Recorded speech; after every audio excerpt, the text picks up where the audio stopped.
morning. Good morning. Oh, that's right. I don't have to focus on this.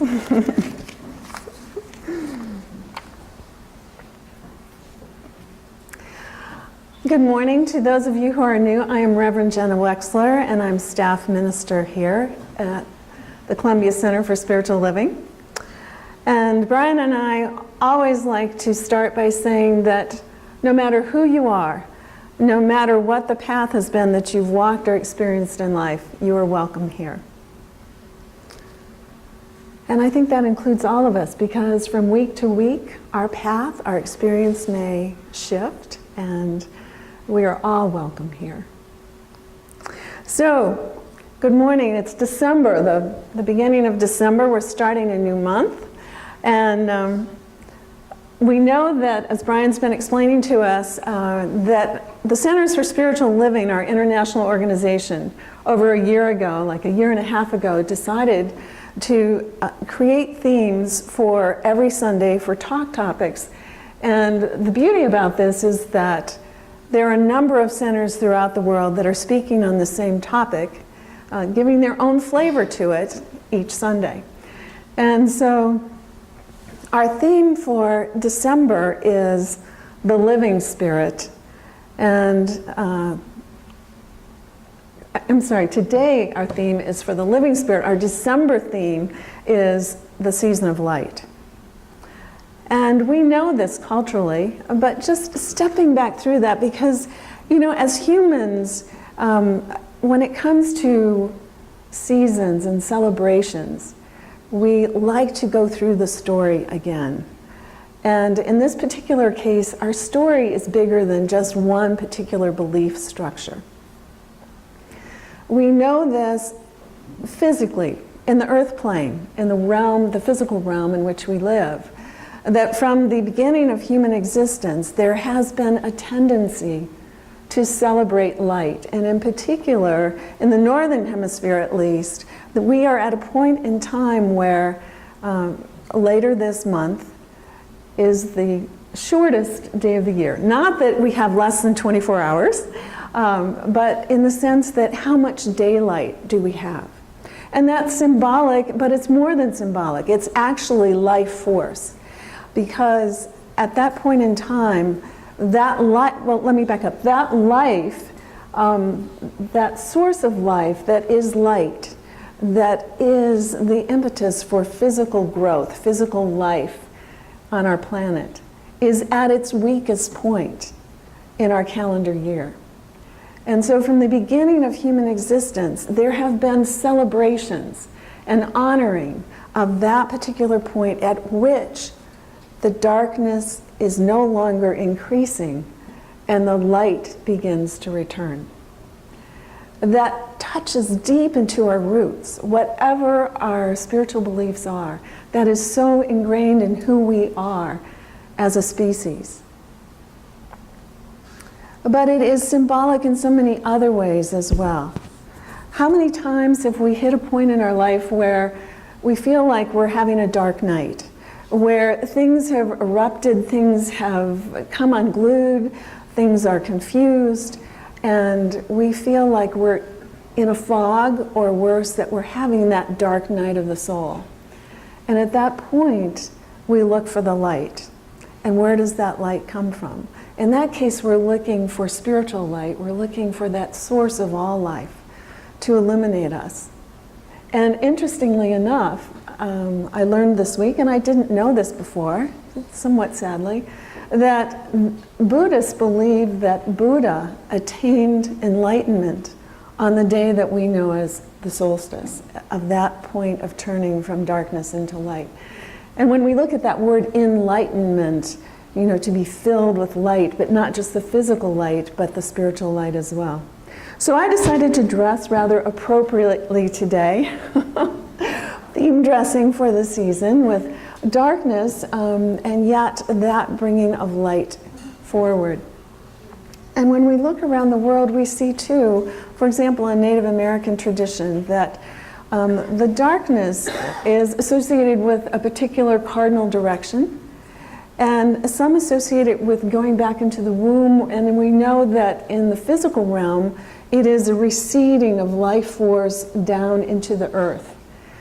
It's not that, things may appear dead, and yet we know that there is that springs forth again in the spring, but that there is this time of life where it looks as though life has left us with the light receding, and yet we know it is a very fertile time as well, because we all need rest, we all need to regroup, we all need to reorient. And so that is the gift of this season that is brought to us, that in the midst of what may look like darkness and chaos and troubling times, for example, that we can go within and also be guided and know that we are part of that source. We are part of God in expression. And so today's topic is really about the living Spirit Almighty. Now, I did some work on that because I've heard that many, many times, the living Spirit Almighty, and it has an old-time churchy feel to it. You know, it feels like a real throwback, sort of expression. And I started looking it up on the internet. And what I found is that it tends to be, amazingly, associated with our tradition, and not so much from Christian traditions. And yet it has that old-timey sort of grounded feel to it, the living Spirit Almighty. And Ernest Holmes, the founder of our spiritual philosophy, early on wrote a series of declarations. We call it the principles in which we believe, the declarations of what we believe. There are 13 of them. And the very first sentence of the very first one is talking about that we believe in the living Spirit Almighty. That's where he starts. When we go back to our roots, and there's been a class of roots that we're into our final 2 classes coming up here in December. It's been an amazing class, and I'll refer to it later as well. That what we've done is it's a very brief tour of 3 major influences. What we've all learned through this is we knew that Ernest Holmes had some major influences, and we knew that he was a synthesizer, but now we have a much greater sense of where certain thoughts got pulled from, what was some of the thought around that in the day, and how much he pulled from some of these sources. So I got a little distracted here.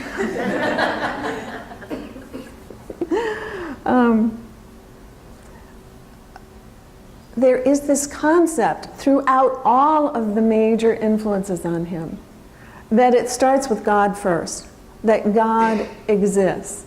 And a number of them go into, well, what do we know about this God? Now, there are plenty of spiritual traditions in the world who think they have defined God, who think, and this is what God is. We choose to believe, as Brian says, that God is ineffable. It is beyond us. It is more than us. It is the source and substance and creator of all life, the giver of life, and that it is something that is undescribable. And so we wouldn't choose to try and define it, because in defining it, we start to limit it. We say that we are made in the likeness of God, the image of, not so much the image, because we can confuse that, can't we? When we say image, we start to think, oh, we look like God. And we can forget about all of creation. Well, is God a tree? Is God a stone? So we go to in the likeness of. And where we go with that is understanding that that which is true of God is true of us. That God expresses through every point of creation. And that God doesn't play favorites. There is consciousness everywhere. And we are an expression through which that God force stands forth in the world. So it would be sort of an oxymoron, even worse perhaps, to think that that which is the source of all life could be a dead spirit. Of course, God is a living spirit and is all-powerful.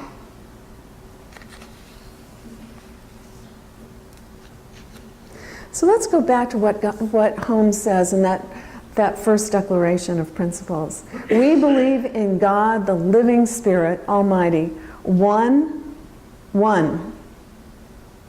We always say that there is oneness of all life. We are a tradition that is based on the concept of unity, and he puts it right there up front. We believe in God, the living Spirit Almighty, one, indestructible, absolute, and self-existent cause. We should also add infinite and eternal. The manifest universe, that, in other words, all creation, is the body of God.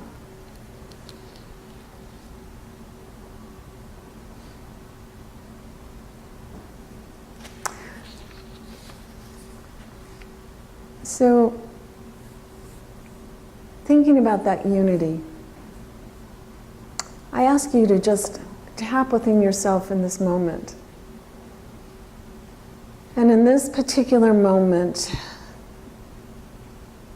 in this culture, I ask you to touch within yourself and explore where your level of unity, your concept of unity, your feeling of unity is in this moment. And you may want to do this day by day by day. You know, and sometimes, like for example, if you go to the doctor and you say, oh, I have a pain, and the doctor says, well, you know, there's a threshold here from 1 to 10, where is your pain level? I'm going to ask you on a similar scale, from 1 to 10, where is your unity level right now? And when we think of unity and think of us as not just ourselves unifying with all life, but as a race, as a nation, as a group of people. And just within your own self, you can monitor that from time to time to time. And we'll come back around to this. So we talk about also that God is everywhere present in every moment, in every situation. And I ask you then to ask yourself, 1 to 10, how true does that feel for you? Does that feel more true in some situations than others?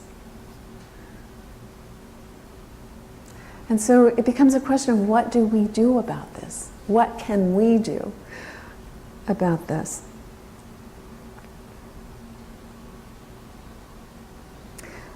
So I ask you now, closing your eyes again. When we say God is everywhere present in every point of creation, in every moment, in every situation, and that includes us. We could think about God as, you know, sometimes we have a tendency to, and we've been enculturated to think of God as being an out there being. And yet we claim that God lives and expresses within us, through us, as us. That we are God in expression.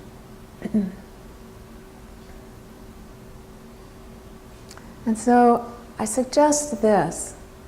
I'm not saying that God is air, but we live physically in a dimension in which we are land-based animals that breathe air.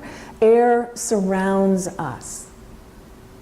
And yet we know that as we breathe, we have this magnificent element of our lungs in our bodies that brings that air into us and transports that air throughout our entire body.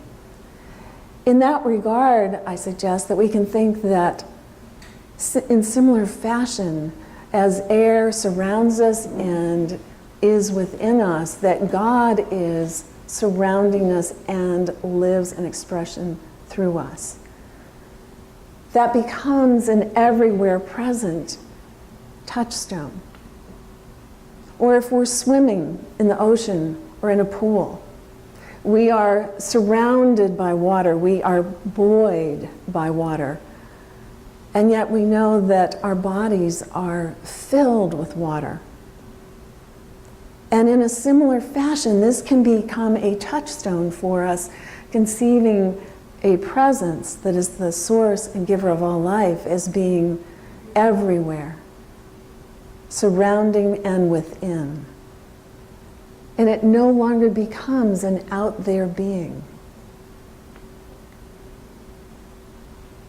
So let's keep that as a touchstone. When we say that God is everywhere present, we may think about, well, there are times where it looks like God isn't showing up. What's with that? How can that be? If God is all goodness, all beauty, all love, all peace, all truth, and light and life and love, where is it? But we forget when we go there is that we have free will. We get to choose what we're tuning into. We get to choose how we're expressing and what we're expressing. We get to choose what we're focusing on.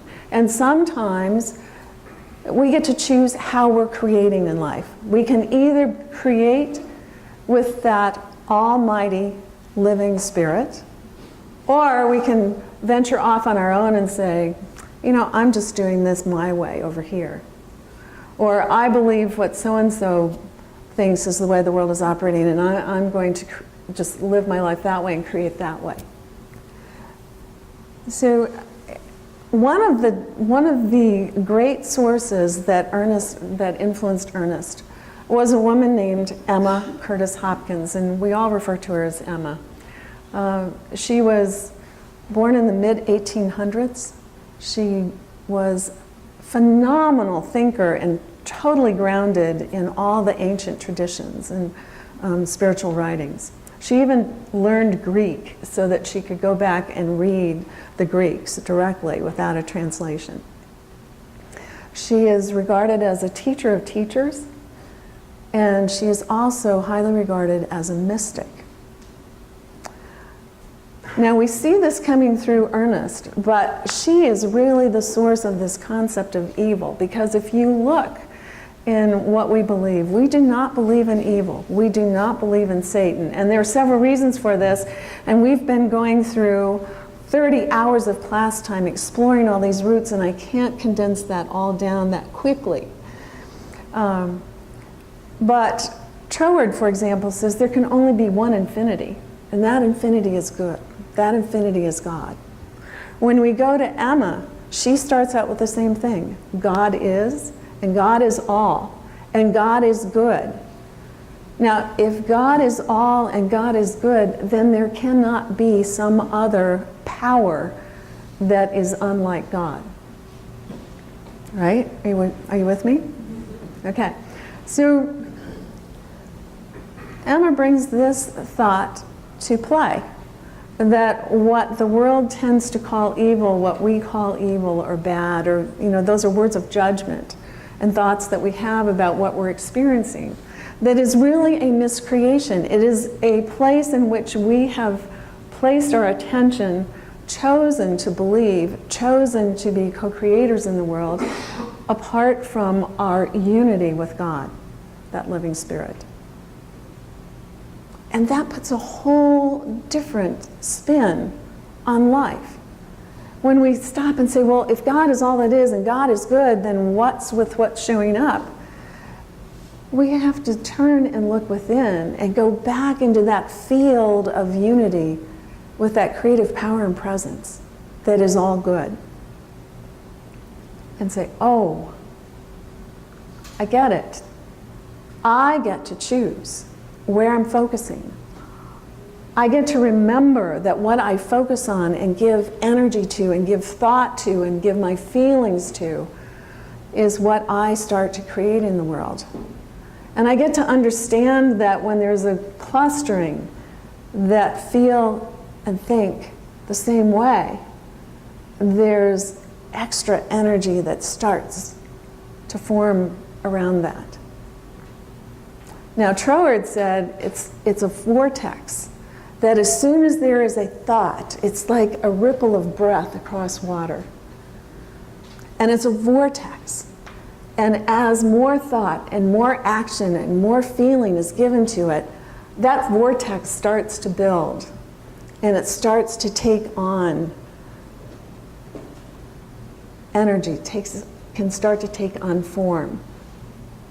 So in this field of unity with all life, and this field of unity with that Almighty Spirit, it always comes back to there is a brighter idea. There is the light of the world. And I get to unify with that, and I get to create in context with it. So let me stop turning away from that inheritance that is my DNA in life. And let me start working with that, in context with that. And we as a community embrace this idea, and yet how easily we sort of fall away from it. I know that as I read the news, it's sort of like saying, okay, I'm going to take a look at what's out there in the world, and I let myself feel it, and then I pull back into, let me go into a prayerful place around this. Let me see a higher truth.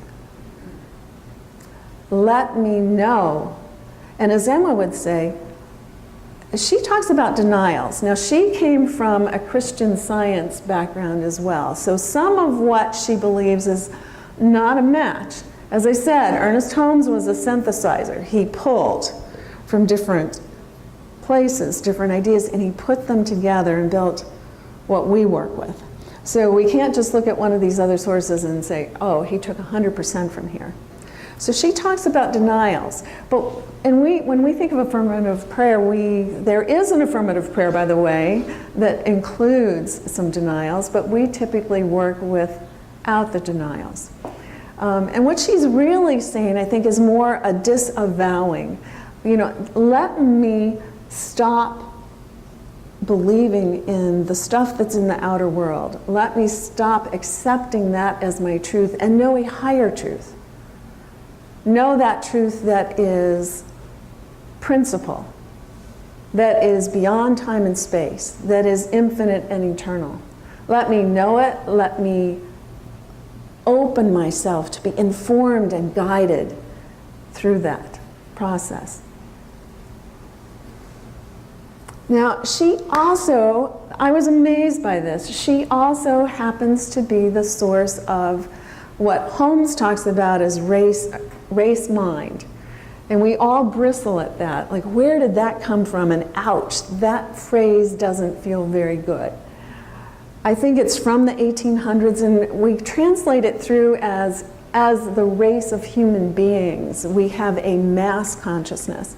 And we know through this teaching we have our own consciousness individually, and we believe that there is God consciousness, which is universal, and then sort of in between there is a mass consciousness in which we are constantly contributing to that mass consciousness, and if we're choosing to sleepwalk or to be working in default, we're letting the surge, that heavy resonance of mass consciousness impact us, influence us. So, I was just stunned when I saw her bring this in. It's like, aha, that's where that one came from. All right, now we know where that is. But she really goes almost deeper into the idea than Holmes does in the text. And she, in one of the chapters for tomorrow night, she talks about that every thought goes out into the world. So it's not just a thought between ourselves and our God, but as we say, our thoughts are prayers, and we are always praying. Our thoughts are prayers, we are always creating. And we know too that has to do with feelings as well. Feelings are sort of like the embodiment of thought, how we're feeling about those thoughts. And that they ripple out into the world. And so that is so powerful for us to know that let me get clear. Let me get aligned. Let me be in that affirmative place. And Emma is all about affirmations. That's where the affirmative approach to healing comes from, is from Emma. So it's been rich. There were students in the class who came in a week or two ago and, now I understand Ernest, was the expression. And it's been a wonderful several weeks with her and the juicy discussions that have been in the class surrounding this. So she says, for her, spiritual practice prayer is about, let me state my denials first. In other words, this is what I disavow. And it's all the juicier than she believes when we go into our affirmations, because our affirmations are more powerfully centered in what we are choosing to affirm, and knowing that that's what we bring forth. But all of this is a way of working with the light, of saying, I get it. God is the light. God is that living Spirit Almighty. And if I am a place where God stands forth in the world, then I am the light of the world. And we had that in our reading this morning, that great teacher from the Christian tradition that we know by Jesus, the name of Jesus, expressed this. You are the light of the world. We are the light of the world. So how do we go forward from here? We go forward with fortified spiritual practice. Because, there's been this tradition too from the Hopis of saying we are the ones. And there's another tradition which has the title of being the ones. In the Jewish tradition, the chosen, the ones. And from Jewish people that I knew in my life, what I came to understand is that they are not the ones that have particularly special blessings bestowed on them, but that they are the ones who have been asked, or I'm not sure what word, the chosen in the sense of chosen to be the light, be the ones that take the responsibility to live a life that is God in expression. I'm sort of not doing that justice, but in other words, instead of saying that special gifts are given to them, that we are the ones in the sense that we know it more from the Hopi side, and it is true of all of us, is what I'm trying to say. That we are the ones that it is incumbent on each and every one of us. And we know that today that is even more true. When I look at the headlines, I see now what feels like more chaos. We hear that we are in a post-truth era. And I start thinking, well, what does life look like when a stop sign doesn't mean stop anymore, right? Because there is truth, that is inviolate, that is unshakable, that is principle. But there is also truth that we live by, and there is factual truth as well. And when we start muddling the waters there, we are in a new level of being without bearings. And how do we have unity and agreement in our civil life in that type of realm? And so I suggest we come back to spiritual truth. We come back and recenter. We come back and be clear about what is not truthful, what is miscreation, what is false belief. And we recenter and double down on what we do know is true.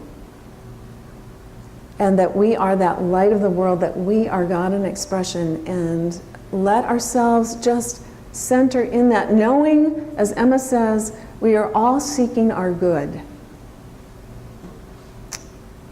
And that just know that that good is there. When we affirm it, it is there. And just be so absolute in that understanding, and let that guide how we come forward in the world. Now, we can do this individually, and we do it individually. But I'm also going to put out there and ask if there's any interest. Talk to me afterwards, talk to me in weeks to come, about forming, as Emma often called it, the high watch, holding the high watch. And that is, in part, what practitioners do. We know a higher truth for someone. And so I'm curious who in the community may be interested in co-founding a high watch prayer group within our community, in which we can be resonantly powerful in our prayer and we can be support to each other. And if that is of interest, then let me know. But our journey, the spiritual teaching, is so rich and so empowering. And I invite each and every one to know that you are the light. We are the light.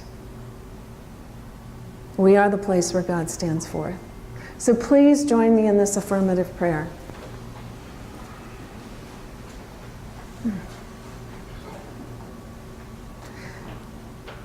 We believe